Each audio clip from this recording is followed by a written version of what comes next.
আসসালামু আলাইকুম প্রিয় শিক্ষার্থীরা, আজকে আমরা আহ, নতুন একটা লেকচার শুরু করব। তো চ্যাপ্টারটি হচ্ছে আমাদের ফার্স্ট ইয়ার থেকেই আছে। ফার্স্ট ইয়ার অ্যাকাউন্টিং ডিপার্টমেন্ট যারা নতুন ভর্তি হয়েছে, নতুন সেশনে নতুন সিলেবাসের অ্যাকাউন্টিং ফিনান্স ডিপার্টমেন্টের চ্যাপ্টার নাম্বার 8, এন্ড পুরাতন সিলেবাসের অ্যাকাউন্টিং ফিনান্স ডিপার্টমেন্টের chapter 8। Second year management marketing, third year finance accounting department, management department, এবং ফোর্থ ইয়ারের ম্যানেজমেন্ট ডিপার্টমেন্টের এই চ্যাপ্টারটি রয়েছে। থার্ড ইয়ার ম্যানেজমেন্টদের ম্যানেজমেন্ট অ্যাকাউন্টিং এর চ্যাপ্টার নাম্বার 6, অ্যাকাউন্টিং দেরও ম্যানেজমেন্ট অ্যাকাউন্টিং এর চ্যাপ্টার 7, এবং ম্যানেজমেন্ট অ্যাকাউন্টিং ফিনান্স ডিপার্টমেন্টের তাদের চ্যাপ্টার নাম্বার 6। আর ফোর্থ ইয়ার ম্যানেজমেন্ট ডিপার্টমেন্টের প্রজেক্ট ম্যানেজমেন্ট সাবজেক্টের এটি হচ্ছে চ্যাপ্টার নাম্বার 2, 2 নম্বর চ্যাপ্টার। তো এই চ্যাপ্টারের সম্পর্কে আমরা প্রথমে আগে বিস্তারিত জেনে নিব। তার আগে এই চ্যাপ্টার থেকে কোন ইয়ারে কত মার্কস এসেছিল তার একটা মার্কস ডিস্ট্রিবিউশন দেওয়া আছে। প্রিভিয়াস 15 বছরের একটা ডেটা এখানে অ্যানালাইসিস করে দেওয়া হয়েছে, যে এই চ্যাপ্টার থেকে পার্ট এ তে কত মার্কস এসেছিল কোন সালে কোন ডিপার্টমেন্টের, বি তে কত এসেছিল, সি পার্ট এ কত মার্কস এসেছিল। যদি আমরা লাস্টেরটা দেখি, 2024 সালের ম্যানেজমেন্ট ডিপার্টমেন্টের প্রজেক্ট ম্যানেজমেন্টে পার্ট এ তে 1 মার্কস এসেছিল, বি পার্টে 8 মার্কস এসেছিল, সি পার্টে 10 মার্ক, টোটাল 19 মার্কস এসেছিল এই একটা অধ্যায় থেকে। আর থার্ড ইয়ারে ম্যানেজমেন্ট ডিপার্টমেন্টে 21 মার্কস এসেছিল, অ্যাকাউন্টিং ডিপার্টমেন্টে 5 মার্কস, ফিনান্সে 1 মার্কস, মার্কেটিং দের 15 মার্কস। এইভাবে আমরা একটা অ্যানালাইসিস করে দিয়েছি যাতে বুঝতে সুবিধা হয় যে এই চ্যাপ্টার থেকে প্রতি বছর কোন ডিপার্টমেন্টে কত মার্কসের কোশ্চেন আসে। তাহলে আমাদের প্রথমে জানতে হবে ক্যাপিটাল বাজেট কি। হুম তো আমরা বাংলায় দেওয়ার চেষ্টা করেছি যে বোঝার সুবিধার্থে। মূলধন বাজেটিং হচ্ছে স্থায়ী সম্পদ সমূহ পূর্ণ প্রতিষ্ঠা করা। অর্থাৎ একটা প্রতিষ্ঠানের বিভিন্ন স্থায়ী সম্পদ থাকে, সেই সম্পদগুলো পূর্ণ প্রতিষ্ঠা করবে অথবা আধুনিকীকরণ করবে, সংযোজন কিংবা সম্প্রসারণ করার জন্য কারবারের যে দীর্ঘমেয়াদী মূলধনের বিনিয়োগের জন্য গৃহীত পরিকল্পনা করা হয়, সেটাকে আমরা মূলধন বাজেটিং বলি। অর্থাৎ মূলধন বাজেটিং হচ্ছে একটা দীর্ঘমেয়াদী বিনিয়োগ সিদ্ধান্তের একটি পরিকল্পনা। অর্থাৎ আমরা দীর্ঘমেয়াদের জন্য কোনো জায়গায় ইনভেস্ট করতে চাচ্ছি স্থায়ী সম্পত্তিতে, সেই সম্পদে আমরা বিনিয়োগ করব কি করব না সেই সকল সিদ্ধান্তটা নেওয়া হবে মূলধন বাজেটিং এ। এই মূলধন বাজেটিং এর মাধ্যমে আমরা দীর্ঘমেয়াদী সিদ্ধান্ত গ্রহণ করে থাকি। তো এই মূলধন বাজেটিং সিদ্ধান্ত নেওয়ার জন্য কিছু কৌশল অবলম্বন করা হয়। সেই কৌশলগুলোকে আমরা দুইটা ভাগে ভাগ করি। একটা হচ্ছে ট্রেডিশনাল মেথড, আর একটা হচ্ছে discount cash flow method. Traditional method আর discount cash flow method. Traditional method অর্থাৎ সনাতন পদ্ধতিতে আমরা কিভাবে এই সিদ্ধান্তগুলো নেই বা কি কি টুলস অ্যাপ্লাই করে আমরা এই বিনিয়োগ সিদ্ধান্ত নিই, তার মধ্যে 3টা পয়েন্ট আছে, যেটা মধ্যে 2টা বেশি গুরুত্বপূর্ণ, একটা খুব কম আমরা ইউজ করি। প্রথমটা হচ্ছে পেব্যাক পিরিয়ড, বিনিয়োগ পরিশোধকাল। বিনিয়োগ পরিশোধকাল কি সেটা আমরা একটু পরে জানবো। অ্যাভারেজ রেট অফ রিটার্ন, গড় মুনাফার হার। এরপরে পেব্যাক রিসিপ্রোকাল, অর্থাৎ পেব্যাক পিরিয়ডের উল্টা ভাবে প্রকাশ করলে আমরা পেব্যাক রিসিপ্রোকাল পাই। তো এই 1 এবং 2 নাম্বারটাই পরীক্ষা বেশি আছে, 3 নাম্বারটা খুব কম আসে। এরপরে ডিসকাউন্টিং ক্যাশ ফ্লো আছে। এখানে নিট প্রেজেন্ট ভ্যালু আছে, নিট বর্তমান মূল্য। ইন্টারনাল রেট অফ রিটার্ন আছে, প্রফিটেবিলিটি ইন্ডেক্স আছে, নিট প্রফিটেবিলিটি ইন্ডেক্স আছে। তো ট্রেডিশনাল মেথডে আমরা time value of money consider করি না, অর্থাৎ অর্থের সময় মূল্য অনুযায়ী ভবিষ্যতের মূল্য আর আজকের মূল্য তার এক না, ভবিষ্যতের মূল্যকে আজকের মূল্য রূপান্তর না করেই আমরা এই মেথড অর্থাৎ ট্রেডিশনাল মেথড অ্যাপ্লাই করে আমরা পেব্যাক পিরিয়ড, এআরআর এবং পেব্যাক রিসিভেবল বের করি। আর ডিসকাউন্টিং ক্যাশ ফ্লো মেথডে আমরা time value of money consider করি, অর্থাৎ ফিউচারে আমি যে টাকাগুলো পাবো সেগুলোকে প্রেজেন্ট ভ্যালুতে কনভার্ট করার পরে আমরা এই জিনিসগুলো ক্যালকুলেশন করি। তাহলে যদি ডিসকাউন্টিং মেথড অ্যাপ্লাই না করা হয়, এটাকে নন ডিসকাউন্টিং মেথডও বলে। ট্রেডিশনাল মেথডের আরেক নাম হচ্ছে নন ডিসকাউন্টিং মেথড, অর্থাৎ এখানে কোনো ডিসকাউন্টের কাজ না করেই আমরা বিভিন্ন ক্যালকুলেশন করে সিদ্ধান্ত নেই বিনিয়োগ করব কি করব না। আর ডিসকাউন্টিং মেথডে ফিউচার ক্যাশ ফ্লো গুলোকে প্রেজেন্টে কনভার্ট করে এরপরে এই ক্যালকুলেশন গুলো করে আমরা সিদ্ধান্ত নেই বিনিয়োগ করব কি করবো না। দুইটার মধ্যে পার্থক্য রয়েছে, একটা ডিসকাউন্ট ফ্যাক্টরের কাজ হবে, ডিসকাউন্টিং এর কাজ হবে, একটাই কাজ হবে না। প্রথমটায় কাজ হবে না ডিসকাউন্টিং এর, পরেরটাই ডিসকাউন্টিং এর কাজ। ডিসকাউন্টিং এর কাজ কি সেটাও আমরা ধাপে ধাপে আমরা জানতে পারবো সামনে। এরপরে আসি যে পেব্যাক পিরিয়ড এর বিভিন্ন নাম আছে, শুধু যে পেব্যাক পিরিয়ড এটার নাম তা না, এর আরো কয়েকটা নাম আছে, এগুলো খুব বেশি একটা দেখা যায় না। পেব্যাক পিরিয়ড নামেই পরীক্ষায় বেশি আসে। এর কিছু নাম, বিকল্প নাম আছে, সেটা হচ্ছে ক্যাশব্যাক, পেব্যাক বা পে অফ। ঠিক আছে, এটাকে শর্টকাটে আমরা পিবিপি অর্থাৎ পেব্যাক পিরিয়ড মেথড বলি। তো এই মেথডটা কি বা এটা দিয়ে কি কিভাবে আমরা ডিসিশন নেই সেগুলো আমাদের শিখতে হবে। কোন প্রকল্পে বিনিয়োগকৃত মূলধন, আমরা কোন প্রকল্প যখন বিনিয়োগ করব সেখানে আমাদের যে অর্থটা বিনিয়োগ করা হয় সেটাকে নগদ বহিঃপ্রবাহ বলা হয়। ঠিক আছে, আমরা যেই টাকা বিনিয়োগ করব সেটাকে বলা হয় নগদ বহিঃপ্রবাহ। এই নগদ বহিঃপ্রবাহ পুনরায় ফেরত পেতে হলে আমাদের কি করতে হয়, আন্তঃপ্রবাহের মাধ্যমে আমরা সেই টাকাটা ফেরত পাই। তো বলছে কোন প্রকল্পে বিনিয়োগকৃত মূলধন নগদ আন্তঃপ্রবাহের মাধ্যমে পুনরুদ্ধার হতে প্রকৃতপক্ষে যে সময় প্রয়োজন তা নির্ণয়ের কৌশলকে আমরা বিনিয়োগ পরিশোধ কাল বলি। অর্থাৎ আমি যা টাকা ইনভেস্ট করছি সেটা কত দিনে ফেরত পাবো সেটা নির্ণয়ের কৌশলকে আমরা বলবো পেব্যাক পিরিয়ড। ঠিক আছে, যে আমরা যে টাকাটা বিনিয়োগ করলাম সেই বিনিয়োগকৃত অর্থ প্রথম বছরে কিছু আসবে, দ্বিতীয় বছরে কিছু আসবে, এইভাবে এক এক বছর এক এক রকম টাকা আসবে, অথবা সমপরিমাণ টাকাও আসতে পারে, ক্যাশ ইনফ্লো হতে পারে। তো এই যে টাকাগুলো আমরা পাচ্ছি বিনিয়োগ করার পরে যে রিটার্ন আসতেছে, সেই রিটার্নের টাকাটা কত দিনে ফেরত পাবো যেটা বিনিয়োগ করেছিলাম সেটা নির্ণয়ের কৌশলকে আমরা বলতেছি পেব্যাক পিরিয়ড। তো এটা দুই ভাবে ক্যালকুলেশন করে। যদি নগদ প্রবাহটা সমান হয়, প্রতি বছর একই রকমের নগদ প্রবাহ হয়, নগদ আন্তঃপ্রবাহ, তাহলে আমরা সূত্র লিখবো, এটাকে ইংলিশে বলা হয় ক্যাশ ফ্লো ইজ ইভেন। যে টাকাটা আমরা পাবো সেটা যদি সমান অ্যামাউন্ট দেওয়া থাকে প্রতি বছর, তখন সূত্র হবে পেব্যাক পিরিয়ড সমান এনসিও ডিভাইডেড বাই এনসিবি, অথবা লিখবো আমরা সিএফএটি। এনসিও কি সেটা একটু দেখি। এনসিও হচ্ছে নেট ক্যাশ আউটলে, অর্থাৎ আমি যত টাকা বিনিয়োগ করেছি, আমাদের যত টাকা ক্যাশ আউটফ্লো হয়েছে সেটা হলো এনসিও, বা এটাকে আমরা ইনভেস্টমেন্ট নামেও ডাকি। অনেক সময় প্রশ্নের মধ্যে এনসিওটা সরাসরি দেওয়া থাকে না। আহ, যদি দেখি যে প্রশ্নের মধ্যে ওয়ার্কিং ক্যাপিটাল দেওয়া আছে, অর্থাৎ কার্যকরী মূলধন দেওয়া আছে, তো আমাদের যে ইনিশিয়াল ক্যাশ আউটফ্লো অথবা কস্ট দেওয়া থাকবে, যে একটা মেশিন কেনার জন্য বললো যে 10 লাখ টাকা খরচ হয়, এবং পাশাপাশি ওয়ার্কিং ক্যাপিটাল খরচ হয় 10,000 টাকা, তাহলে 10 লাখ টাকার সাথে ওই অতিরিক্ত 10,000 টাকা যোগ করে আমরা এনসিও বানাবো। এনসিও মিনস টোটাল আমি কত টাকা বিনিয়োগ করেছি। বিনিয়োগ শুধু মেশিনের কিনতে গেলেই খরচ হইতে পারে, আবার এমন হইতে পারে যে ওই মেশিনটা সারা বছর চালানোর জন্য কিছু এক্সট্রা খরচ হয়ে থাকে, যেটাকে আমরা ওয়ার্কিং ক্যাপিটাল বলি। তো ওই মেশিনের কেনা খরচের সহ আমাদের যে আনুষঙ্গিক খরচ, সব খরচ একসাথে যোগ করলে আমরা নেট ক্যাশ আউটফ্লো পাবো বা আউটলে পাবো। ঠিক আছে, আর এনসিবি এর মিনিং হচ্ছে নেট ক্যাশ বেনিফিট। আমি যে ইনভেস্ট করলাম সেই ইনভেস্টের টাকা প্রতি বছর আমি কত টাকা করে পাচ্ছি, ফেরত পাচ্ছি, সেই টাকাটাকে আমরা নেট ক্যাশ বেনিফিট বলি। অথবা আমরা এটাকে সিএফএটি দিয়েও প্রকাশ করি, ক্যাশ ফ্লো আফটার ট্যাক্স লিখি, যে কোনো একটা লিখবো, হয় এনসিপি লিখবো অথবা সিএফএটি লিখবো। তো ম্যাক্সিমাম অঙ্কে আমরা সিএফএটি দিয়ে এটাকে প্রকাশ করব। আর যদি ক্যাশ ফ্লোটা আনইভেন হয়, এক এক বছর এক এক রকম টাকা আমরা পাই, তখন সূত্রটা চেঞ্জ হয়ে যাবে। সূত্রটা হবে A plus NCO minus C divided by D. তো এনসিও তে আমরা বললাম যে আমি কত টাকা বিনিয়োগ করেছি টোটাল, সেটা হলো এনসিও। তো সি কি, ডি কি, এ কি, এটা আমরা সাইডে একটু দেখে নেই। এর মিনিংটা হচ্ছে the year in which the cumulative CFAT near the investment or equal. অর্থাৎ আমি যত টাকা ইনভেস্টমেন্ট করছি, যে এই টাকাটার কিউমুলেটিভ ক্যাশ ফ্লোর সমান বা কাছাকাছি যে ভ্যালুটা আসবে ইনভেস্টমেন্টের, সেইটাকে আমরা এ ধরবো, সেটার বছরটাকে আমরা এ ধরবো। এটা আরো ক্লিয়ারলি বুঝবো একটু পরে, একটা আমরা ম্যাথ দিব এখানে, ওই ম্যাথ অনুযায়ী আমরা আরো ক্লিয়ার বুঝবো। অর্থাৎ এটাকে যদি আমি এইভাবে বলি যে আমি যত টাকা বিনিয়োগ করেছি সেই টাকার সমান বা তার কম ক্রমযোজিত ক্যাশ ফ্লো যেটা থাকবে, নগদ প্রবাহ, তার বছরটাকে আমরা বলবো এ।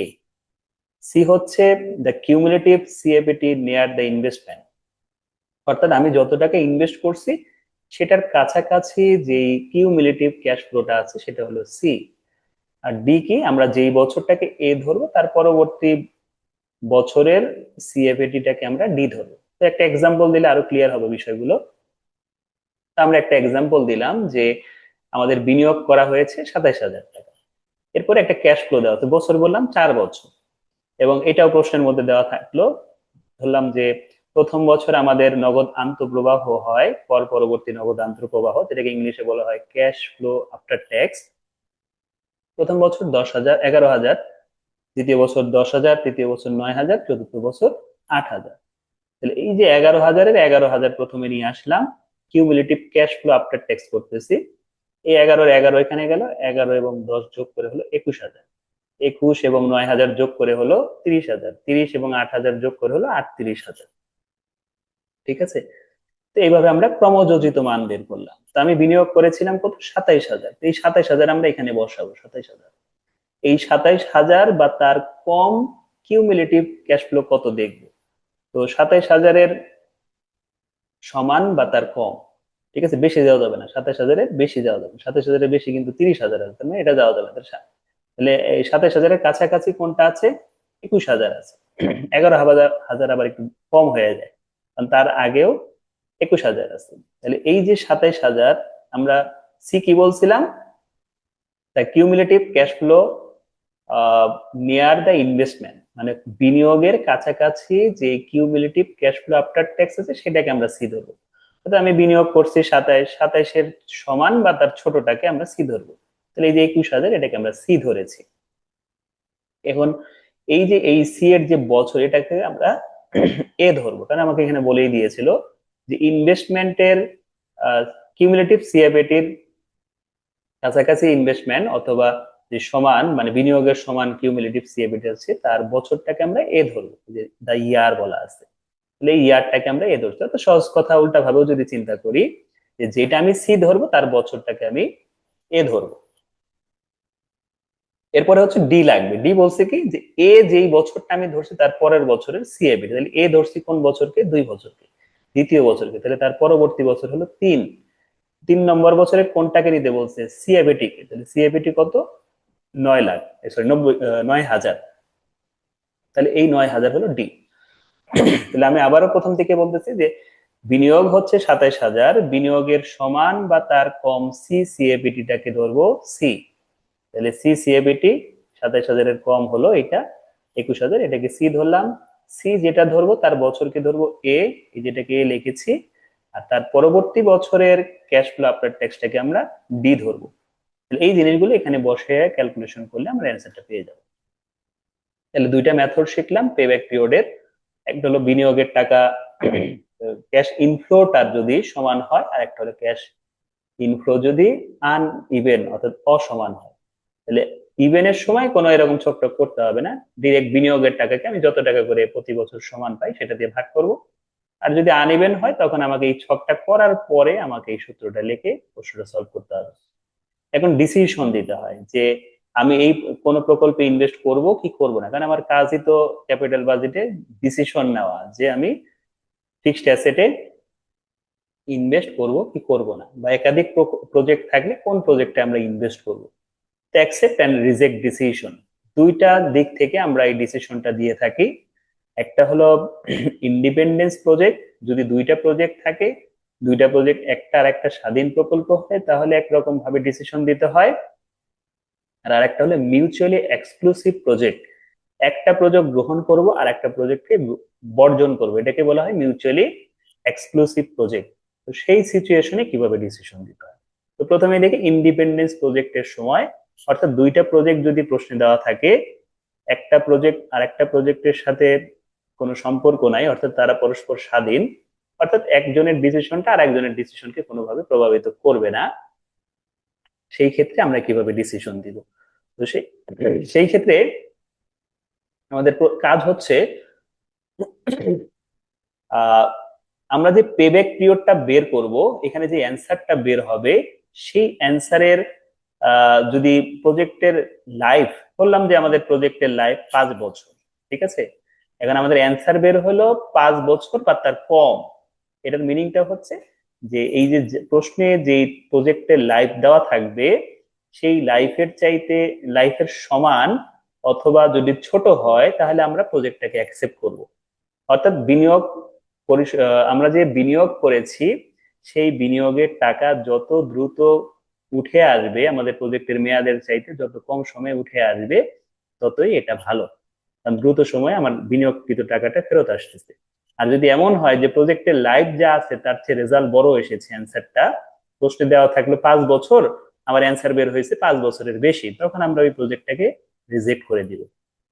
অর্থাৎ যেই প্রজেক্টের লাইফের চাইতে পেব্যাক পিরিয়ডটা ছোট সেটাকে আমরা অ্যাকসেপ্ট করবো, আর যেই প্রজেক্টের লাইফের চাইতে মানে প্রশ্নে যে লাইফ দেওয়া থাকবে সেটার চাইতে যদি বড় বের হয় তাহলে আমরা প্রজেক্টটা রিজেক্ট করে দিব।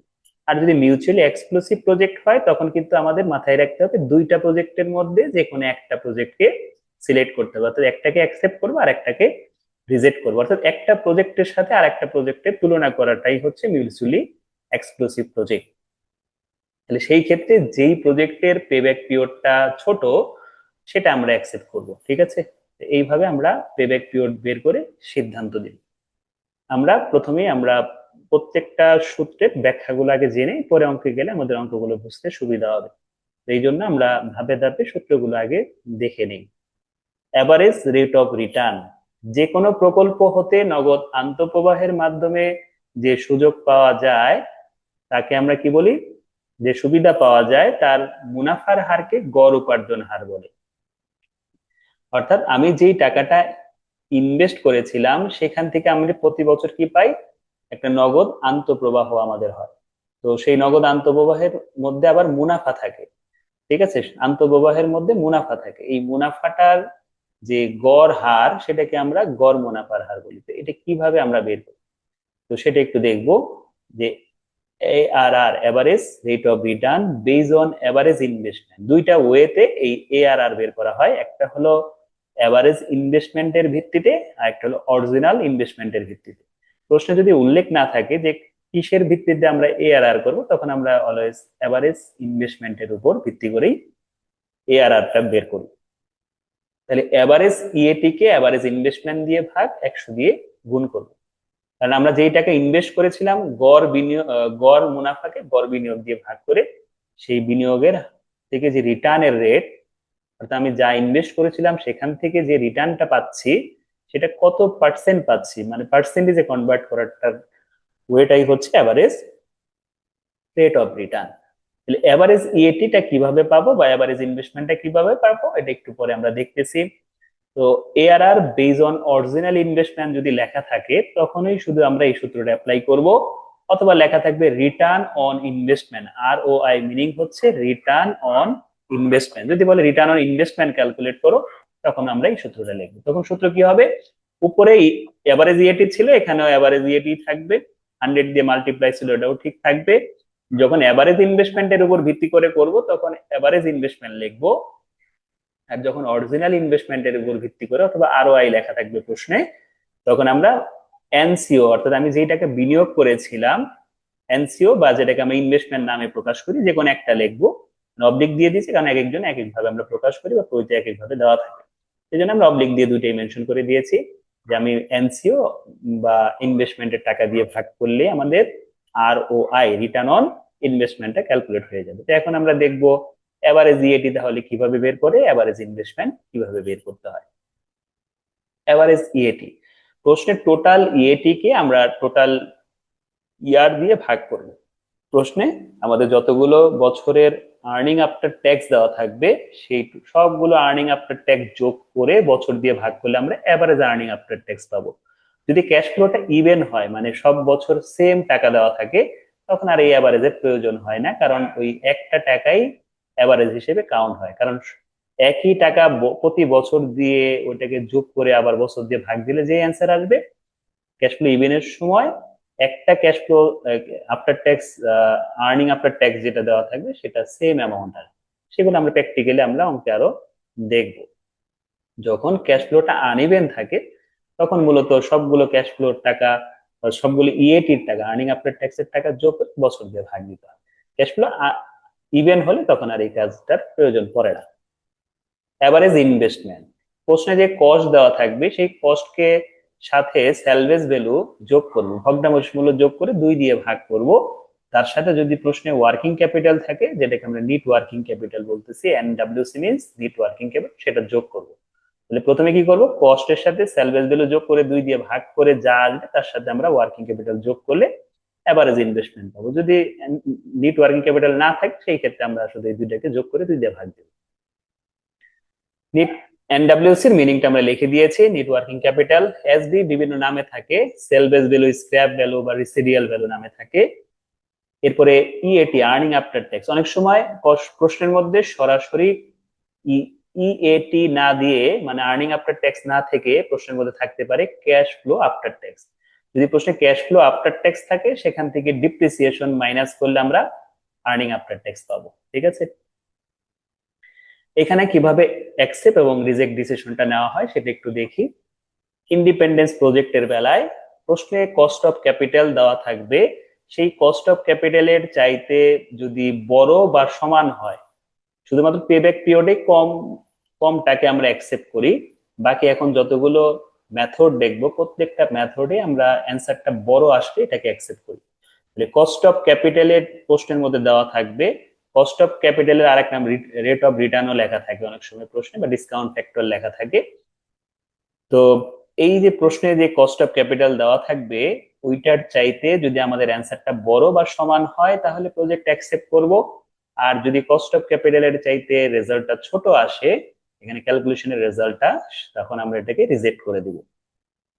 আর মিউচুয়ালি এক্সক্লুসিভ প্রজেক্টের বেলায় যেই প্রকল্পের এআরআর বেশি সেটাকে আমরা অ্যাকসেপ্ট করব। তাহলে আমরা দুইটা মেথড দেখলাম। এরপরে পেব্যাক রিসিপ্রোকাল, এটা খুব কমই আসে, তেমন একটা ইম্পর্টেন্ট না, তারপর আমরা শিখে রাখবো। যেই পদ্ধতিতে পরিশোধকাল পদ্ধতির সূত্রকে আমরা যেটা পেব্যাক পিরিয়ড বলে আসছি, সেটাকে যখন উল্টা ভাবে প্রকাশ করে আয়ের হার জানার চেষ্টা করবো, তখন তাকে আমরা পারস্পরিক বিনিয়োগ পরিশোধ কাল বলি। তাহলে পেব্যাক পিরিয়ডের ইভেনের যে সূত্রটা ছিল সেটাকে জাস্ট উল্টায় দিয়েছে। উপরে ছিল হলো এনসিও, নিচে ছিল সিআইপিটি, এখন এটাকে উল্টায় সিআইপিটি উপরে, এনসিও নিচে দিয়ে 100 দিয়ে গুণ করছে। রিসিপ্রোকাল মানেই হচ্ছে এখানে উল্টা ভাবে প্রকাশ করা, আগের সূত্রটাকে উল্টা ভাবে প্রকাশ করেছি। আর ক্যাশ ফ্লো যদি আনইভেন হয় তাহলে আগে পেব্যাক পিরিয়ডটা বের করবো আনইভেনের নিয়ম অনুযায়ী করে, ওইটাকে এটার নিচে মনে মনে 1 থাকে, তো পেব্যাক পিরিয়ডের নিচে কিছু প্রথমে ছিল না, যখন আমরা সূত্র লিখেছিলাম পেব্যাক পিরিয়ড সমান A plus NCO minus C divided by D. তো ওইখানে যে অ্যান্সারটা বেরোবে সেই অ্যান্সারটাকে উল্টা করে দিলেই আমরা পেব্যাক রিসিপ্রোকাল পেয়ে যাব। এখানে কিভাবে অ্যাকসেপ্ট এবং রিজেক্ট ডিসিশনটা নিতে হয়।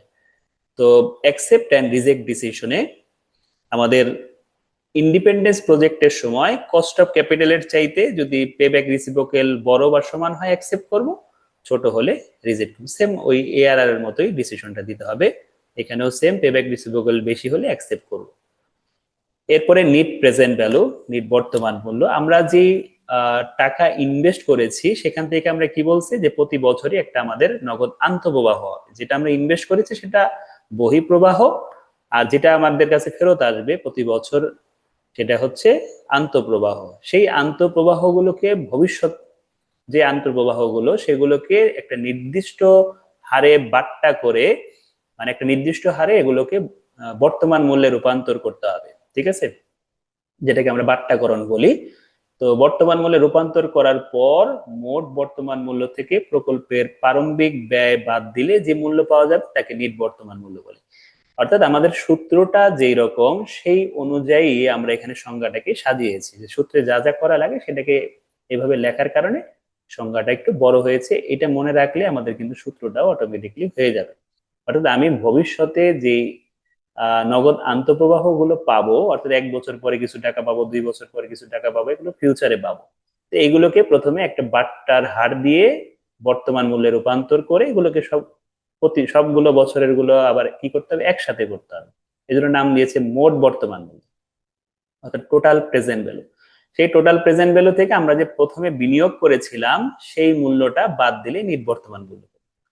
তাহলে এই সূত্রটাকে এভাবে সাজানো যায় যে আমি যে প্রতি বছর যে ইনভেস্ট করেছিলাম, প্রতি বছর যে রিটার্ন আমরা পাচ্ছি সেটাকে বলতেছি আমরা ক্যাশ ফ্লো আফটার ট্যাক্স। এটাকে আমরা ডিসকাউন্টিং করব। এটা হলো প্রেজেন্ট ভ্যালুর অ্যানুইটির মতো চেহারা সূত্রটার। 1 minus 1 divided by 1 plus k power n ভাগ k. K means cost of capital, প্রশ্নের মধ্যে দেওয়া থাকবে।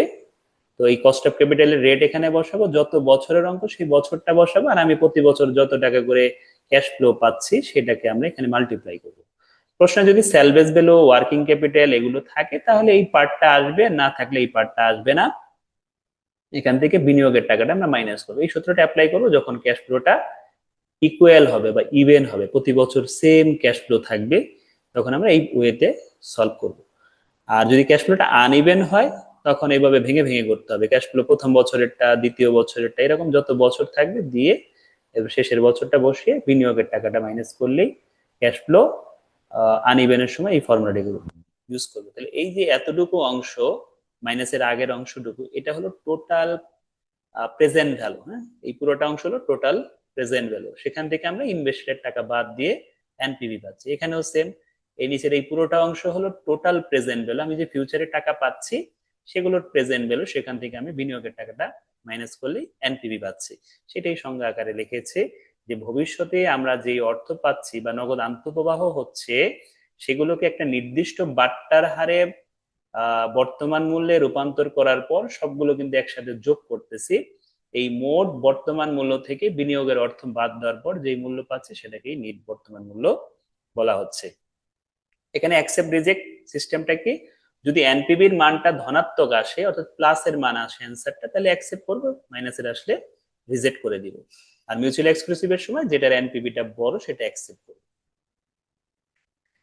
এরপর প্রফিটাবিলিটি ইন্ডেক্স, কোন প্রকল্পের ভবিষ্যৎ নগদ আন্তঃপ্রবাহকে বর্তমান মূল্যে রূপান্তর করে বর্তমান বিনিয়োগ দ্বারা ভাগ করলে যে অনুপাত পাই তাকে আমরা লাভ অর্জন ক্ষমতা বলি।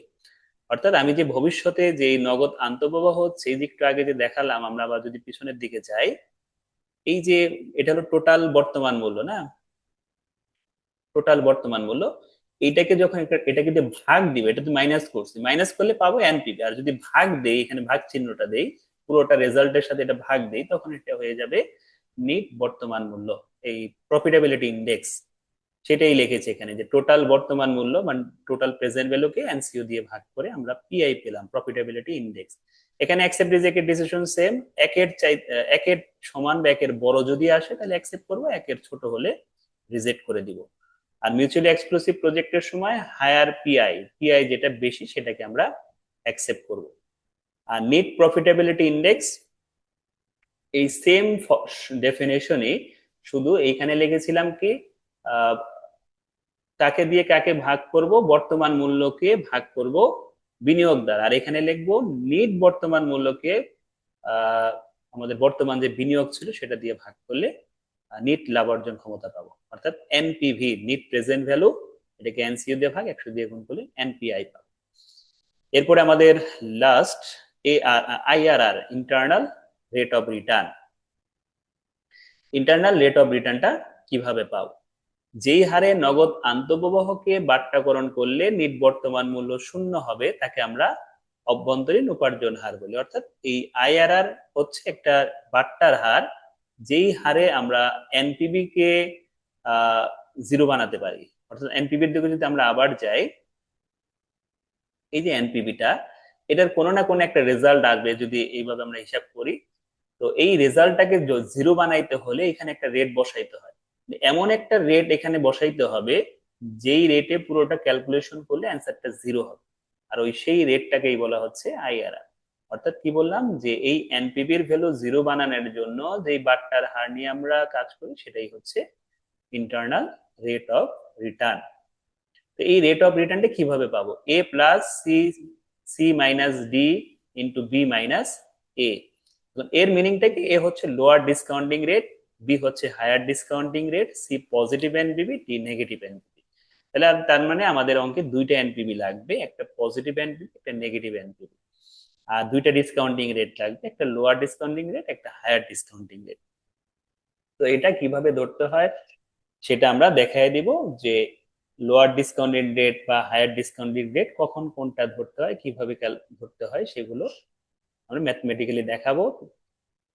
Accept and reject decision, IRR এর মান যদি কস্ট অফ ক্যাপিটালের সমান বা বড় হয় তাহলে অ্যাকসেপ্ট করব, আর যদি কম হয় তাহলে আমরা এটা রিজেক্ট করে দিব।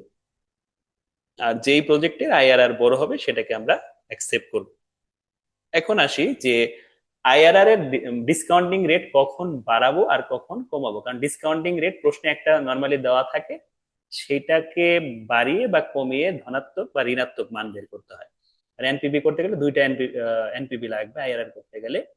তো যদি দেখি যে আইআরআর করার সময় আমাদের দুইটি ডিসকাউন্টিং রেট লাগে এবং দুটি এনপিবি লাগে, যেটা একটু আগে আমরা দেখলাম, higher discounting rate, lower discounting rate, higher positive NPV, negative NPV. তো যখন প্রথম ডিসকাউন্টিং রেট, অর্থাৎ প্রশ্ন যদি কোনো ডিসকাউন্টিং রেট দেওয়া থাকে, সেই ডিসকাউন্টিং রেট দিয়ে যদি এনপিবির মান ধনাত্মক আসে অর্থাৎ পজিটিভ আসে, তাহলে পরের ডিসকাউন্টিং রেটটা বাড়াইতে হবে। ধরলাম যে প্রশ্নে 10% দেওয়া আছে, 10% দিয়ে এনপিবি বের করে দেখলাম প্লাসের রেজাল্ট আসছে, তখন এটাকে আমরা বাড়াবো। বাড়াবো মিনস 15 বা 20% ধরে আমরা পুনরায় আবার কাজ করব, কারণ আমার টার্গেট হচ্ছে একটা পজিটিভ দেওয়া থাকলে একটা নেগেটিভ বানাইতে হবে, অথবা নেগেটিভ দেওয়া থাকলে পজিটিভ বানাইতে হবে আইআরআর এর জন্য। তো যদি উল্টা ঘটনা ঘটে যে যখন প্রথম ডিসকাউন্টিং রেট দিয়ে এনপিবি মনে করলাম যে মাইনাসের বেসিসে, প্রশ্নে দেখলাম যে 10% দেওয়া, ওই 10% দিয়ে এনপিবি বের করে দেখছি আমাদের নেগেটিভ রেজাল্ট আসছে, তখন কি করতে হবে, ডিসকাউন্টিং রেটটাকে কমায় ফেলতে হবে। তখন 5% দিয়ে আমরা বা 2% দিয়ে আমরা এনপিবি বের করব। যখন কোনো ডিসকাউন্টিং রেটই দেওয়া থাকে না, তখন কত পার্সেন্ট নিয়ে আমরা কাজ শুরু করবো। অনেক সময় অঙ্ক করতে গেলে আইআরআর করার সময় ডিসকাউন্টিং রেট বলা থাকে না, সরাসরি আইআরআর করতে বলে, তখন আমরা সচরাচর 10% ধরে কাজটা শুরু করলে আমাদের জন্য ভালো হয়। তবে যে কোনো পার্সেন্টেজ ধরেও আমরা কাজ শুরু করতে পারবো। এরপরে আসি যে ডিসকাউন্টিং রেট কত বৃদ্ধি করব বা হ্রাস করব। তো সাধারণত আমরা অঙ্ক যেগুলো করব সেগুলো দেখবো মাঝে মধ্যে 10 বাড়াচ্ছি, কোনো সময় 5 বাড়াচ্ছি, কোনো সময় 20 বাড়াচ্ছি বা কমাচ্ছি। ঠিক আছে, এটা ফিক্স না যে যে কোনোটাই বাড়তে কমতে পারে, কারণ আমাদের টার্গেটই হচ্ছে প্লাস এবং একটা মাইনাসের এনপিভি বের করা। তবে সব ক্ষেত্রে না, অনেক বইতে বা অনেক শিক্ষক বিভিন্ন কৌশল অবলম্বন করার জন্য যে কত পার্সেন্ট ধরলে আমরা আমাদের কাঙ্ক্ষিত ফলাফল পাবো, মানে বিভিন্ন রাইটার বা বিভিন্ন শিক্ষক তারা বিভিন্ন কৌশল অবলম্বন করে যে এইভাবে করে আমরা আগে আইডেন্টিফাই করতে পারি যে কত পার্সেন্ট রেট দিয়ে করলে আমাদের কাঙ্ক্ষিত ফলাফল পাবো, কিন্তু সেই পদ্ধতিগুলো সবসময় কার্যকর হয় না। যেহেতু এটা হচ্ছে একটা ট্রায়াল এন্ড ইরোর মেথড এই আইআরআরটা, তাহলে এই আইআরআর এ আমরা যত বেশি আইআরআর এর অঙ্ক প্র্যাকটিস করব, তত ইজিলি বুঝতে পারবো যে কখন কোন সিচুয়েশনে কত পার্সেন্ট বাড়াইতে হবে কমাইতে হবে, আমরা নিজেরাই অঙ্ক করতে করতে নিজেদের আইডিয়া হয়ে যাবে। এনপিভি দেখেও অনেকটা ধারণা করা যায় কত পার্সেন্ট বৃদ্ধি বা হ্রাস করে কাজ করব। যদি টোটাল প্রেজেন্ট ভ্যালু এবং এনসিও মানে আমরা মোট বর্তমান মূল্য আর বিনিয়োগের টাকার পার্থক্য বেশি হয়, তখন আমরা পার্সেন্টেজের পার্থক্য বড় নিব। আর যদি মোট বর্তমান মূল্য আর বিনিয়োগের টাকার পার্থক্যটা, যেটা এনপিভি বলতেছি আমরা, সেই অ্যামাউন্টটা যদি ছোট আসে, মনে করি যে 1,000, 10,000, 5,000 এরকম হয়, পার্সেন্টেজটা ছোট নেব। আর এই পার্সেন্টেজ বড় নেব যখন আমাদের অনেক টাকা ডিস্টেন্স হয়, 50, 60, 1 লাখ টাকা ডিস্টেন্স হয়ে যাবে, তখন আমরা পার্সেন্টেজ বড় নেব। মনে রাখবো দুটি পার্সেন্টেজ যত কাছাকাছি রাখতে পারবো উত্তর ততটাই গ্রহণযোগ্য হবে। পার্সেন্টেজ কম বেশির কারণে অনেকের সাথে উত্তর মিলবে না, কারণ এক একজন এক একটা রেট নিয়ে কাজ করবে, সেই ক্ষেত্রে অ্যান্সারটা কিছুটা চেঞ্জ আসবে, বাট প্রত্যেকটা অ্যান্সারই কিন্তু কারেক্ট, কারণ এটা ট্রায়াল অ্যান্ড ইরোর মেথড। এছাড়াও ক্যালকুলেটর ব্যবহার করে আমরা এই উত্তরগুলো বের করতে পারবো, সেটা সম্পর্কে আমরা এখানে বিস্তারিত দিয়েছি, নিজেরা চাইলে বাসায় প্র্যাকটিস করতে পারি। তার আগে প্রশ্নে যদি কোনো পদ্ধতি উল্লেখ না থাকে, সেই ক্ষেত্রে আমরা কিভাবে সিদ্ধান্তটা নিব। যে অনেক সময় প্রশ্ন দিয়ে বলে যে আমি কোন প্রজেক্টটা অ্যাকসেপ্ট করবো, তখন আমরা সমস্যায় পড়ে যাই যে আসলে আমরা এখানে কি বের করবো, এটা কি এনপিভি বের করবো না আইআরআর করবো না পেব্যাক পিরিয়ড বের করবো, এগুলো কিছু বলা থাকে না। তো যদি বাট্টার হার না দেওয়া থাকে তাহলে আমরা পেব্যাক পিরিয়ড দিয়ে ডিসিশন দিব, আর যদি বাট্টার হার বা মূলধন ব্যয়ের হার দেওয়া থাকে, সেই ক্ষেত্রে সর্বোত্তম পদ্ধতি হলো এনপিভি বের করে মন্তব্য দেওয়া। কারণ আইআরআর করেও মন্তব্য দেওয়া যাবে, কিন্তু আইআরআর এর একটি নির্দিষ্ট হার যা কখনো বৃদ্ধি বা হ্রাস পায় না। এনপিভির ক্ষেত্রে বিভিন্ন সময় বাট্টার হার ভিন্ন রকম হতে পারে, প্রকল্পের ঝুঁকি বাড়ার সাথে সাথে বাট্টার হারও বাড়ে। তো সেই জন্য সর্বোত্তম পদ্ধতি হচ্ছে এনপিভি দিয়ে মন্তব্য দেওয়া যখন বাট্টার হার দেওয়া থাকবে। এই ছিল আমাদের বেসিক। এরপরে আমাদের কিছু নাম দেওয়া আছে যে এই সিএফএটির কিছু বিকল্প নাম, যে সিএফএটি কি কি নামে প্রকাশ করে, এগুলো আমরা নিজেরা দেখে নিব। ক্যাশ ফ্লো বিফোর ট্যাক্স নামে থাকে বা cash flow before tax and depreciation, অথবা লেখা থাকবে cash flow before earning before depreciation, cash saving before cash. Maximum টাইমে ক্যাশ ফ্লো বিফোর ট্যাক্সই লেখা থাকে। আর এগুলো হঠাৎ যদি প্রশ্ন একটু ঘুরায় পেঁচায় করতে চাই, তাহলে এই ভিন্ন নামগুলো দিয়ে আমাকে অপরিচিত করে দিবে যে ক্যাশ ফ্লোটা আসলে কেমন দেওয়া আছে, এটা কি ট্যাক্স দেওয়ার আগের ক্যাশ ফ্লো আছে না পরের ক্যাশ ফ্লো আছে, সেগুলো বলা থাকবে। ইবিআইটি, ইবিটি, এনপিটি এর বিকল্প নামগুলো দেওয়া আছে, আমরা পরে দেখে নিব, আমরা স্লাইডটা দিয়ে দিব পরে। ইএটির কিছু বিকল্প নাম আছে। এরপরে আমাদের সিএবিডির কিছু বিকল্প নাম আছে। যদি প্রশ্নে ট্যাক্স রেট না থাকে সেই ক্ষেত্রে অঙ্ক করার সময় আমরা ওই ক্যাশ ফ্লো গুলোকে ক্যাশ ফ্লো আফটার ট্যাক্স ধরেই অঙ্ক করব। ঠিক আছে। কস্ট অফ ক্যাপিটালের কিছু বিকল্প নাম আছে, আর সেলভেজ ভ্যালুর কিছু বিকল্প নাম আছে, written down value, salvage value, residual value, scrap value. EAT এবং সিএপিটি কর পরবর্তী আয় বনাম কর পূর্ববর্তী নগদ প্রবাহ, কোনটা কোন কাজে লাগে। ইএটি দিয়ে আমরা কি করি, এআরআর বের করি, এবং আমাদের যখন এনসিবি বা সিএপিটি নির্ণয় করার প্রয়োজন হয় তখন আমরা এই জিনিসগুলো ইউজ করব। আর সিএপিটি দিয়ে মূলত payback period, payback reciprocal, NPV, IRR, PI, NPI, এই কয়টা রিকোয়ারমেন্ট করতে গেলে আমার সিএপিটি অবশ্যই লাগবে। ইএটি দিয়ে শুধু আমরা এআরআর বের করতে পারবো, আর সিএপিটি দিয়ে বাকি সবগুলোই করতে পারবো। এরপর আমাদের অঙ্ক করতে গেলে ডিপ্রিসিয়েশন ক্যালকুলেট করতে হবে। সেই ডিপ্রিসিয়েশন কিভাবে আমরা ক্যালকুলেট করব? ডিপ্রিসিয়েশনের একটা মেথডই বেশি ইউজ হয়, সেটা হলো স্টেপ লাইন মেথড, সরল রৈখিক পদ্ধতি। এই পদ্ধতিতে আমরা অবচয় ধরার সময় কস্ট মূল্য থেকে স্যালভেজ ভ্যালু মাইনাস করার পর অ্যাসেটের যে লাইফ দেওয়া থাকবে সেই লাইফ দিয়ে আমরা ভাগ করব। এরপর ক্যাশ ফ্লো আফটার ট্যাক্স প্রশ্নে সরাসরি যদি না থাকে, ইকুয়াল ক্যাশ ফ্লোর সময় কিভাবে বের করতে হয় সেটা দেখে নিই। ক্যাশ ফ্লো বিফোর ট্যাক্স প্রশ্নে যদি থাকে, সেই ক্যাশ ফ্লো বিফোর ট্যাক্স থেকে ডিপ্রিসিয়েশন লেস করব, করার পরে আসবে earning before tax. Earning before tax থেকে ট্যাক্স মাইনাস করার পরে আসবে earning after tax. Earning after tax থেকে সাথে ডিপ্রিসিয়েশন অ্যাড করার পরে ক্যাশ ফ্লো আফটার ট্যাক্স পাবো। তো আমরা এই ধাপগুলো মনে রাখবো, কারণ অনেক সময় ক্যাশ ফ্লো বিফোর ট্যাক্স না দিয়ে আর্নিং বিফোর ট্যাক্সও দেওয়া থাকতে পারে। আর্নিং বিফোর ট্যাক্স থাকলে সেটার সাথে আমরা ট্যাক্স মাইনাস করে আর্নিং আফটার ট্যাক্স বানাবো।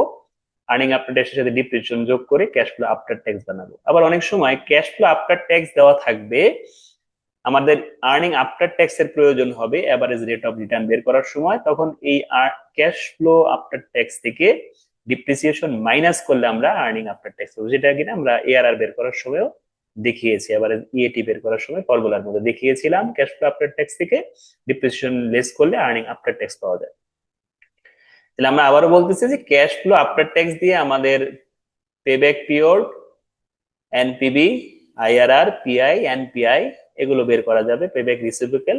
শুধুমাত্র আর্নিং আফটার ট্যাক্সটা লাগবে এভারেজ রেট অফ রিটার্ন বের করার জন্য। এরপর ক্যাশ ফ্লো যদি আনইভেন হয়, যদি অসমান হয়, তখন আমাদের এইভাবে একটা ছক করে নিতে হবে। ক্যাশ ফ্লো বিফোর ট্যাক্স দেওয়া থাকবে, এক এক বছর এক এক রকম থাকবে, সেটা বসাবো। ডিপ্রিসিয়েশন এখান থেকে ক্যালকুলেট করে যেটা বের হবে সেটা প্রতি বছরই বসায় দিব। দুইটা বিয়োগ করলে পাবো আর্নিং বিফোর ট্যাক্স। এই আর্নিং বিফোর ট্যাক্স এর অ্যামাউন্ট গুলোর উপর একটা পার্সেন্টেজ দেওয়া থাকবে প্রশ্নে, ট্যাক্সের পার্সেন্টেজ করব, করার পর মাইনাস করলে আর্নিং আফটার ট্যাক্স পাবো। তো এই আর্নিং আফটার ট্যাক্স এর সাথে পুনরায় আবার ডিপ্রিসিয়েশন অ্যাড করব, করার পর যদি প্রশ্নে স্যালভেজ ভ্যালু বা ওয়ার্কিং ক্যাপিটাল অথবা দুইটাই যদি প্রশ্নে থাকে, তাহলে এটা সর্বশেষ বছরে যে শুধু বসবে, এটা আগে কোনো বছরে বসে না। স্যালভেজ ভ্যালু এবং ওয়ার্কিং ক্যাপিটাল লাস্ট বছরে যে বসিয়ে যোগ করে ফেলবো। এখন প্রশ্ন হতে পারে, ডিপ্রিসিয়েশন যেই অ্যামাউন্টটা আমরা বিয়োগ করলাম সেটাই আবার কেন যোগ করতেছি?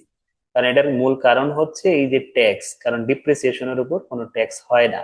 তো এই জন্য আমরা আগে ডিপ্রিসিয়েশন মাইনাস করে ডিপ্রিসিয়েশন বাদের একটা অ্যামাউন্ট বের করি, সেই টাকার উপর ট্যাক্স ধরে পুনরায় আবার ওই আগের ডিপ্রিসিয়েশনটা অ্যাড করি। জাস্ট খালি ট্যাক্সের হিসাবটা করার জন্যই ডিপ্রিসিয়েশনটা মাইনাস হয়ে পরে আবার এটা অ্যাড করে দিই। এরপর আমাদের যখন পেব্যাক পিরিয়ড চাবে তখন তো কিউমুলেটিভ বের করতে হবে। আমরা একটু দেখিয়েছিলাম যে ধরে নিলাম প্রথম বছর 3,000, দ্বিতীয় বছর 2,000, তৃতীয় বছর 5,000। এটাকে কিউমুলেটিভ কিভাবে করে? 3,000-এর 3,000, 3 আর 2 যোগ করে 5, 5 আর 5 যোগ করে 10,000। এভাবে আমরা কিউমুলেটিভ করবো। আর এই কিউমুলেটিভটা শুধুমাত্র আমাদের payback period uneven cash floor সময় করে নিতে হয়। তাহলে একটা ম্যাথে চলে যাই। বলছে Yusuf company estimate that it can save 40,000 A year in cash operating cost for next 5 year. Next 5 ইয়ারে এই কোম্পানির এস্টিমেট করেছে কি যে তাদের সেভ হবে 40,000 টাকা করে, অ্যান্ড এরকম 5 বছর সেভ হবে if it's buy a machine cost টাকা 1,50,000। এটা সেভ করতেছে কেন? যে একটা মেশিন কিনবে 1,50,000 টাকা দিয়ে, নো রিসিডিয়াল ইজ এক্সপেক্টেড, কোনো ভগ্নাবশেষ মূল্য নেই, determine the payback period, payback period বের করতে বলছে। তাহলে আমাদের ক্যাশ ফ্লো কয়টা দেওয়া আছে? একটা দেওয়া আছে, প্রতি বছর 5 বছর প্রতি বছর 40,000 টাকা করে। তাহলে এটাকে আমরা কি বলবো? ক্যাশ ফ্লো ইভেন, সমান। তাহলে যখন ক্যাশ ফ্লো সমান হয় তখন বিনিয়োগের টাকাকে ক্যাশ ফ্লো দিয়ে ভাগ করলে আমরা পেব্যাক পিরিয়ড পেয়ে যাব। সেটাই আমরা করেছি, যে এই যে যত টাকা সেভ হয় সেটাকে আমরা বলি ক্যাশ ফ্লো আফটার ট্যাক্স। এটা তো বিফোর ট্যাক্সও লিখতে পারতাম, কেন আফটার ট্যাক্স লিখছি? কারণ প্রশ্নে কোথাও কোনো জায়গায় ট্যাক্স রেট দেওয়া নেই। ট্যাক্স রেট না দেওয়া থাকলে প্রশ্নে যেই ক্যাশ ফ্লোটা দেওয়া থাকে সেটাকে আমরা আফটার ট্যাক্স ধরে করি। ক্যাশ ফ্লো আফটার ট্যাক্স 40,000 টাকা, আর আমি যেটা কস্ট বিনিয়োগ করেছিলাম সেটা হলো 1.5 লাখ টাকা। 1.5 লাখ টাকা এনসিও, নেট ক্যাশ আউটফ্লো বা আউটলে, এন্ড বছর দেওয়া ছিল 5 বছর। তো আমরা ফর্মুলা লিখি, ফর্মুলা কি? বিনিয়োগের টাকাকে অর্থাৎ এনসিও কে সিএফ এটি দিয়ে ভাগ করতে হবে। বিনিয়োগ করেছিলাম 1.5 লাখ, আর আমার আহ এখানে earning cash flow after tax ছিল 40, ভাগ করে পেলাম 3.7 একদম সিম্পল একটা ম্যাথ। 3বার পরীক্ষায় এসেছিল, 2014, 2017 এবং 2018 সালে 4 মার্কের জন্য এই ম্যাথটা এসেছিল। সবকিছু কিন্তু প্রশ্নেই দেওয়া, শুধু জাস্ট আমাদের মূল কাজ ছিল হলো 3টা লাইন সূত্র, মান বসাইছি, অ্যান্সার বের করে ফেলছি। এরপর 2 নম্বর ম্যাথ, সেম ম্যাথ, 2টা প্রজেক্টের। Canvas Limited is considering two mutually exclusive project, দুটি পরস্পর বর্জনশীল প্রকল্প, অর্থাৎ একটা প্রকল্প গ্রহণ করলে আর একটা প্রকল্পকে বর্জন করতে হবে, অর্থাৎ 2টা প্রকল্পের মধ্যে যে বেস্ট সেটাকেই আমরা অ্যাকসেপ্ট করব। Project A and project B, 2টা নাম। প্রজেক্ট এর ইনিশিয়াল ক্যাশ আউটলে দেওয়া আছে 20,000, অর্থাৎ এনসিও দেওয়া আছে 20,000, and the expected cash inflow দেওয়া আছে 5,000 each of the next 5 year. Next 5 বছরে প্রতি বছর তাদের 5,000 টাকা করে ক্যাশ ইনফ্লো হয়। সিএফ এটি দেওয়া আছে 5,000 আর আউটফ্লো 20,000। তাহলে এই 20,000কে আমি 5,000 দিয়ে ভাগ দিলে 4 বছর পাবো প্রজেক্ট এর payback period. And project B required an initial outlay 25,000 and has an expected cash inflow 6,500। এখানে 25,000 টাকা দাও, 25,000 টাকাকে 6,500 দিয়ে ভাগ করলে আমরা দ্বিতীয় প্রকল্পেরও পেব্যাক পিরিয়ড পাবো, কারণ আমাদের প্রশ্নে পেব্যাক পিরিয়ড চাইছে। পেব্যাক পিরিয়ড মেথড ব্যবহার করে which project do you recommended for the company, কোনটা অ্যাকসেপ্ট করবে, যে প্রজেক্ট এ কে রিকমেন্ড করবে না বি কে করবে জানতে চাচ্ছে। যেটার পেব্যাক পিরিয়ড কম সেটাই আমরা অ্যাকসেপ্ট করবো। জাস্ট কি কি দেওয়া ছিল এগুলো আমরা লিখে নিলাম। নেট ক্যাশ আউটফ্লো 20,000 টাকা প্রকল্প এতে, ক্যাশ ফ্লো আফটার ট্যাক্স দেওয়া ছিল 5,000, 5 বছর মেয়াদ, ভাগ করে আমরা 4 পেয়েছিলাম। দ্বিতীয় প্রকল্পেতেও সেম, 25,000 টাকা আমরা আউটফ্লো হয়েছিল আর ইনফ্লো হয়েছিল 6,500 করে, ডিভাইড করে আমরা পেলাম 3.85। তাহলে সময় কার কম লেগেছে? প্রজেক্ট বি এর। প্রজেক্ট বি টাকে আমরা অ্যাকসেপ্ট করবো, the company should be accepted project B for lower payback period. Same math 2টা দেখলাম। থার্ড ম্যাথটা দেখবো এখন। থার্ড ম্যাথে পেব্যাক পিরিয়ডের পাশাপাশি আমরা এনপিভি এবং আইআরআর টা শিখবো। The ABC company is thinking of buying at cost of 22,000 a machine that is expected to save টাকা 5,000 per year। অর্থাৎ 22,000 টাকার একটা মেশিন এর কস্ট মূল্য, যেটা থেকে সেভ হবে কত করে? 5,000 টাকা করে প্রতি বছর সেভ হবে। তাহলে এই 22,000 টাকা হলো ইনভেস্টমেন্ট করেছি, আর আমার যেটা সেভ হচ্ছে সেটাকে ক্যাশ ফ্লো আফটার ট্যাক্স নামে লিখবো 5,000 টাকা। লাইফ দেওয়া আছে 10 বছর, কোনো ডিসপোজাল ভ্যালু নাই বা সেলভেজ ভ্যালু বা রিসিডিয়াল ভ্যালু নেই। এন্ড পেব্যাক পিরিয়ড, এনপিভি এবং আইআরআর বের করতে বলছে, এবং এনপিভি বাট্টার বা ডিসকাউন্টিং এর রেটটাও বলে দিয়েছে 15%। তাহলে প্রথমে পেব্যাক পিরিয়ড বের করব, যা যা দেওয়া ছিল লিখলাম। এই বাট্টার রেটটাকে আমরা কে দিয়ে প্রকাশ করি বা অনেকে আর দিয়েও প্রকাশ করে। সূত্র অনুযায়ী লিখে দিলাম, আমি আর বিস্তারিত আলোচনা করলাম না কারণ অলরেডি আমরা এটা শিখেছি। দুইটাকে ভাগ করলে 4.4 এসলো। এখন নতুন শিখবো এনপিবি। এনপিবি যেহেতু ক্যাশ ফ্লো একটা দেওয়া, এই যে 5,000, ক্যাশ ফ্লো ইভেন হলে যেভাবে আমরা সূত্র দেখেছিলাম আমরা এটা আগে লিখে নিতে পারি যে টোটাল প্রেজেন্ট ভ্যালু থেকে বিনিয়োগের টাকা মাইনাস করলে এনপিবি পাওয়া যায়। টোটাল প্রেজেন্ট ভ্যালু কিভাবে পাবো? এই যে ক্যাশ ফ্লো আফটার ট্যাক্স, তার সাথে 1 - 1 divided by 1 + k power n divided by k minus NCO. CABT ছিল 5,000 টাকা। এরপরে কে এর মান হচ্ছে 15%, এন এর মান হচ্ছে 10, আর বিনিয়োগ করেছিলাম 22,000। এগুলো আমরা বসালাম। বসানোর পর এই পুরোটা একসাথে কিভাবে ক্যালকুলেটরে করতে হয় সেটা আমরা একটু দেখিয়ে দিচ্ছি। এটার রেজাল্টের সাথে এটা গুণ করলে আমরা টোটালটা পাবো। এই যে ক্যালকুলেটর সেম এইভাবে তুলবো। হ্যাঁ, এই যে 1 এর জন্য 1 দিয়েছিলাম, মাইনাসের জন্য মাইনাস দিয়েছিলাম, এখানকার 1 এর জন্য 1 দিয়েছি, এখানে ভাগ আকারে আছে এই জন্য ভাগ দিয়েছি, এখানে 1 + 0.15 করলে 1.15 আসে। তারপরে পাওয়ার বছর দিয়েছি যে 10, 10-এর পাওয়ার, তারপরে ইকুয়াল সাইন দিলে উপরের রেজাল্টটা বের হবে, ক্যালকুলেটারে শো করবে। তো এটাকে আমরা আবার এই যেখানে ভাগ দেওয়া, এই ভাগের জন্য ভাগ দিয়েছি, 0.15 দিলেই এই রেজাল্টটা সরাসরি চলে আসবে। একসাথে পুরোটা আমরা করে ফেলবো। এই দুইটা গুণ করার পর 22,000 মাইনাস করলে পাবো হচ্ছে 3,094 টাকা এনপিভি। তাহলে রেজাল্ট, বি নাম্বারের রেজাল্ট শেষ। এখন আইআরআর করার জন্য আমরা কি বলছিলাম? দুইটা ডিসকাউন্টিং রেট লাগবে, দুইটা এনপিভি লাগবে। তো একটা এনপিভি অলরেডি আমরা বের করেছি এবং একটা ডিসকাউন্টিং রেটও আমার জানা আছে।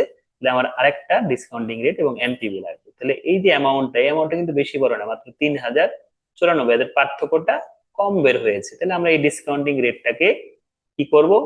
আমরা বলেছিলাম যে প্রথম যে ডিসকাউন্টিং রেট দেওয়া থাকবে সেটা দিয়ে যদি এনপিভিটা ধনাত্মক বের হয় তাহলে বাট্টার হার বাড়িয়ে দিয়ে এটাকে ঋণাত্মক বানাইতে হবে। কারণ এনপিভির সাথে বাট্টার হারের সম্পর্কটা নেগেটিভ। যত ডিসকাউন্টিং রেট যত বাড়বে এনপিভি তত কমতে থাকবে, কমতে কমতে এক পর্যায়ে মাইনাসে চলে যাবে। তাহলে এই রেজাল্টটাকে নেগেটিভ করতে হলে এই 15টাকে বাড়াইতে হবে। তাহলে কত বাড়াবো? 20% দিয়ে এখন ট্রায়াল দিব, যেহেতু অ্যামাউন্টটা ছোট তাই এই জন্য আমরা আর ব্যবধান বেশি নিলাম না, 20% দিয়ে ট্রায়াল দিব। লেট কে এর মান আমরা ধরে নিলাম 20%। সেম ফর্মুলায় 20% দিয়ে রেজাল্ট আসছে -1,037। তাহলে আমরা কিন্তু আইআরআর এর জন্য সবকিছু পেয়ে গেলাম। 20% রেট আমরা ধরে নিয়েছি, আর 15% প্রশ্নে ছিল, তাহলে দুইটার মধ্যে ছোট কে? ছোট হলো 15%। তাহলে লোয়ার ডিসকাউন্টিং রেট 15%, এই যে 15%, higher discounting rate 20%। Positive NPV কে আমরা সি দিয়ে প্রকাশ করি 3,094, আর নেগেটিভ এনপিভি কে ডি দিয়ে প্রকাশ করব। এইগুলো আমি এখানে লিখে দিয়েছি। সূত্র বসাবো, সূত্রে মানও বসালাম। সির মান 3,094, 3,094, এই যে মাইনাস আর এখানে একটা মাইনাস আছে, এই দুইটা মাইনাসে আমরা সরাসরি প্লাস করে বসিয়ে দিয়েছি। মাইনাসে মাইনাসে প্লাস, এই ডির মান 1,037, এই 1,037 বসিয়েছি। বির মান 20%, এর মান 15%, এখানে এর মান 15% ছিল, দেওয়ার দরকার নেই, লাস্টে অ্যান্সারে যে দিব।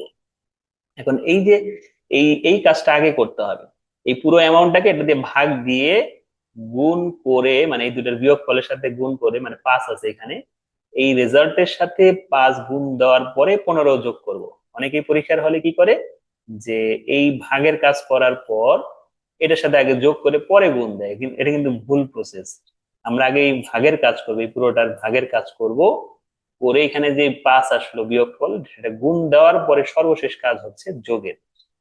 যাদের 100 ইএস বা 99 ইএস ক্যালকুলেটর, অর্থাৎ সিলভার কালারের যে ক্যালকুলেটরটা, তাদের ক্যালকুলেটর এটা হুবহু এভাবেই তোলা যায়। বাট এমএস যে ক্যালকুলেটর গুলো আছে সেগুলোতে আবার এভাবে হুবহু তোলা যায় না, সেই ক্ষেত্রে আমরা ভেঙে ভেঙে করে অ্যান্সারটা বের করবো। এই ভাগ ফলটা আগে বসালাম, এরপরে এই বিয়োগ ফলটা বসে এটার সাথে গুণ করার পরে আমরা 15 যোগ করে 18.75 বের করেছি। এবং এই আইআরআর এর অ্যান্সারটা কারোর সাথে মেলানোর প্রয়োজন নেই, এই অ্যান্সারটা নিজেরাই বুঝতে পারবো হয়েছে কিনা। সেটা কিভাবে বুঝবো? আমাদের প্রশ্নে যে ডিসকাউন্টিং রেট দেওয়া আছে সেইটা আর আমরা যেটা ধরেছি এই দুইটার ভিতরেই অ্যান্সারটা বের হবে। 20 থেকে 15-র ভিতরেই রেজাল্টটা বের হবে। 20 থেকে 15-র ভিতরে রেজাল্ট বের হওয়া মানে আমার অঙ্কটা হয়েছে। তার মানে অ্যান্সার কিন্তু কত বেড়েছে? 18.75। এটা কিন্তু এই রেঞ্জের মধ্যেই আছে, 15 থেকে 20-এর মধ্যে। কারো 18.5 হইতে পারে, কারো 19 হইতে পারে, ঠিক আছে? এক একজনের একটা হইতে পারে, বা 20-এর উপরেও হইতে পারে। যদি কেউ 20-এর উপরে ধরে তো 20-এর উপরেও যাইতে পারে। এটা ডিপেন্ড করতেছে কে কতটুকু ডিস্টেন্স দিয়েছে তার অনুযায়ী এই এর অ্যান্সারটা বের হবে। আমরা আর একটা অঙ্ক দেখবো, 4 নম্বর math. TQM Enterprise wants to install a machine costing টাকা 5 lakh with life expectancy of 5 years and 50,000 as residual value। যে এই কোম্পানির মেশিনের কস্ট মূল্য দেওয়া আছে 5 লাখ টাকা, এক্সপেক্টেড লাইফ 5 বছর, এবং স্যালভেজ ভ্যালু বা রেসিডিয়াল ভ্যালু ভগ্নাংশ মূল্য রয়েছে 50,000। অর্থাৎ 5 বছর পরে বিক্রি করতে গেলে এটা 50,000 টাকা পাওয়া যাবে এই মেশিনটা। The machine is expected to yield an annual net cash benefit 1,50,000 টাকা। অর্থাৎ এই যে 5 লাখ টাকা ইনভেস্ট করে সে প্রতি বছর 1.5 লাখ টাকা করে বেনিফিট পাচ্ছে, তার নেট ক্যাশ ইনফ্লো হচ্ছে। The machine will also require working capital. এই মেশিনটার আরো কিছু খরচ আছে, সেটাকে ওয়ার্কিং ক্যাপিটাল বলা হচ্ছে 40,000। তাহলে মোট বিনিয়োগ কত? কস্ট হয়েছে 5 লাখ টাকা, আমার ওয়ার্কিং ক্যাপিটাল আছে 40,000, মানে আমরা এনসিও নেট ক্যাশ আউটলে দেখাবো 5,40,000 টাকা। If the required rate of return is 12%, should the project be accepted by TQM Enterprise? তো যদি ডিসকাউন্টিং এর রেট বা রিকোয়ার্ড রেট অফ রিটার্ন 12% হয়, তাহলে প্রজেক্টে অ্যাকসেপ্ট করবে কিনা। তা আমরা বলেছিলাম যখন প্রশ্নে ডিসকাউন্টিং রেট দেওয়া থাকবে সেই সিচুয়েশনে কোনো মেথড যদি উল্লেখ না থাকে, সেই ক্ষেত্রে আমরা এনপিভি দেখে ডিসিশন দিব। তো এনপিভি করার উদ্দেশ্যে আমরা এখন ইনফরমেশন গুলো লিখি। প্রথমে কস্ট প্রাইস ছিল 5 লাখ, নাম্বার অফ ইয়ার ছিল 5 বছর, রিসিডিয়াল ভ্যালু ছিল 50,000, ক্যাশ ফ্লো আফটার ট্যাক্স ছিল 1.5 lakh, working capital 40,000, cost of capital 12% দেওয়া ছিল। এবং কস্টের সাথে ওয়ার্কিং ক্যাপিটাল যোগ করে আমরা মোট বিনিয়োগ বানাবালাম 5,40,000 টাকা। এরপরে ফর্মুলা লিখবো, টোটাল প্রেজেন্ট ভ্যালু থেকে এনসিও মাইনাস করলে নেট প্রেজেন্ট ভ্যালু বের হবে। টোটাল প্রেজেন্ট ভ্যালু কিভাবে পাবো? যেহেতু ক্যাশ ফ্লো একটা দেওয়া আছে, ক্যাশ ফ্লো আফটার ট্যাক্স এর সাথে এই অংশটুকু গুণ করে প্রশ্নের রেসিডিয়াল ভ্যালু, ওয়ার্কিং ক্যাপিটাল এগুলো থাকার কারণে এগুলো তো আমরা ডিসকাউন্টিং করব। সবগুলো ভ্যালু বসিয়েছি। রেসিডিয়াল ভ্যালু ছিল 50,000 আর আমাদের ওয়ার্কিং ভ্যালু ছিল 40,000। সবকিছু বসালাম, বসানোর পর এই অ্যামাউন্টের সাথে এটা গুণ করব। এটার পুরোটার হিসাব নামিয়েছি, এটার হিসাবটা নামিয়েছি, গুণ করে বাকি কাজগুলো শেষ করব। 51,786 বের হয়েছে। তাহলে আমরা কোন অ্যাকসেপ্ট করবো, কারণ আমাদের এনপিভিটা পজিটিভ এসেছে। Company accept this project because NPV is positive. এই ছিল আজকের ক্লাস। আমরা পরবর্তী ক্লাসে 5 নাম্বার ম্যাথ থেকে শুরু করব। আসসালামু আলাইকুম।